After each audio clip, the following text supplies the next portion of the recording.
రావణాసురుణ్ణి చంపడానికి అందరూ వానర సైన్యం ముందుకు వచ్చిందా లేదా? రావుడు దేవుడు అవునా కాదా?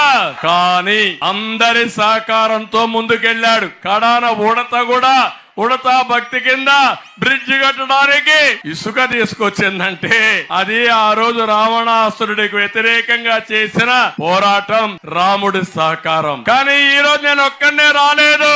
కేంద్రంలో ఉండే ఎన్డీఏ ప్రభుత్వం, రాష్ట్రంలో ఉండే జన సైనికులు, తెలుగుదేశం పార్టీ వీరాభిమానులు అందరూ ఇక్కడ ఉన్నారు.